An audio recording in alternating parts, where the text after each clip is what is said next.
one, I get asked a lot about my exercise routine, so today I'm gonna break it down for you.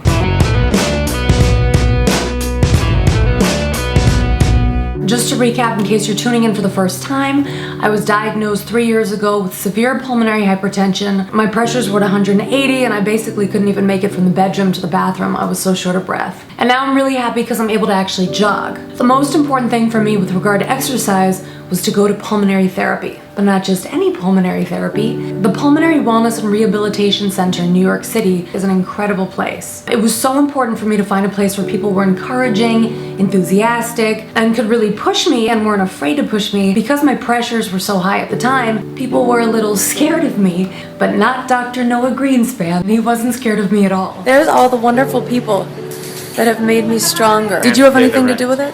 No. No.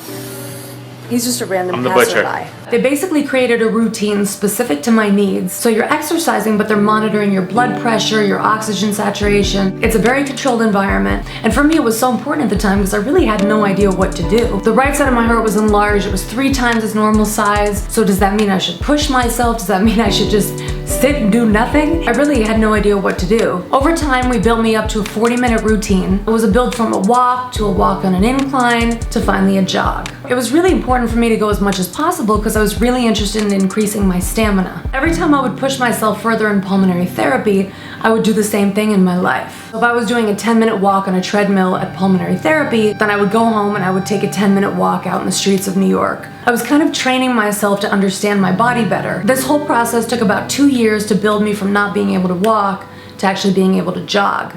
I basically created a routine based on the routine that I was given. It's 20 minutes, 6 days a week of cardio, and then I do weights. I actually have a treadmill at the house. I used to think they were so expensive, but it turns out you can actually get one for a couple $100s. For me, it's very important to have one in the house because then you really have no excuse that you didn't want to go to the gym because the treadmill's right downstairs. It's basically 20 minutes of cardio. I alternate between walking and jogging. Some treadmills, unfortunately, have a slight built-in incline. I don't know why they do this. So this is my routine on a flat treadmill.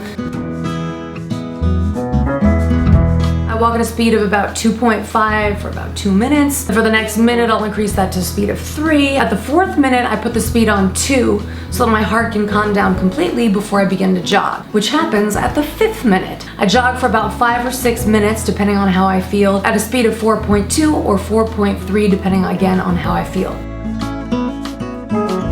Something I learned. So I didn't know until going to pulmonary therapy how important it is to actually increase your oxygen when you're increasing your activity load. Some of you have been asking about my flow rate. So at rest, it's 2, and then when I jog, I turn it to a flow rate of 6.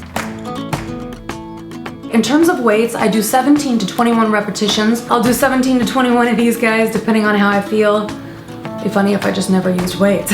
Then I do 17 to 21 of these guys. I would do the ones in front for shoulder, but I hurt my shoulder, so I can't do those anymore. And then I do these guys up here, triceps. If you can see me, I hope you can. And I do 17 to 21 of those, again, depending on how I feel. Obviously, if I feel better, I do 21, not 17. Then I do squats while holding the weights. Guess how many of those I do? Anywhere from 17 to 21. There are a few things that I remind myself on a constant basis, and I wanted to share them with you before I end this video.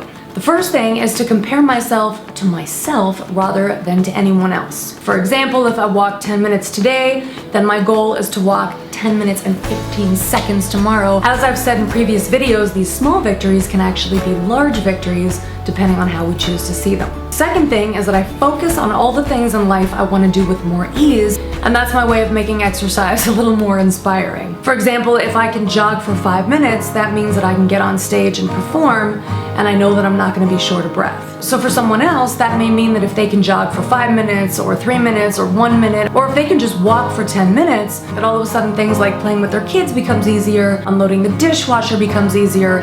Basically, the things of life, as I call them, become a lot easier. Next is the use of oxygen, the importance of oxygen, and really getting over the vanity of the whole oxygen thing, so that I could really help my body increase stamina in a safe way. I'll make it a little louder.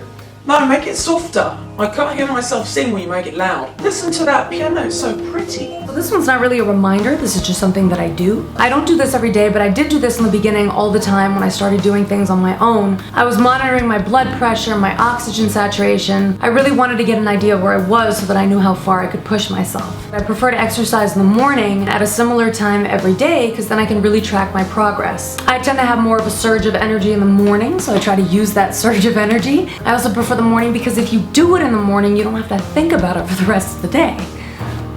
That's basically my exercise routine. If you have any questions, comments, anything at all, leave them in the comment section either below this video, or if you're on my website, which is lifebychloe.com, you can always write me in the contact section. If you did enjoy this video and you're on YouTube, don't forget to click thumbs up and don't forget to subscribe. If you'd like to receive recipes, Q&A videos, exclusive content, then leave your email at lifebychloe.com and I will see you there. Thanks again so much for watching.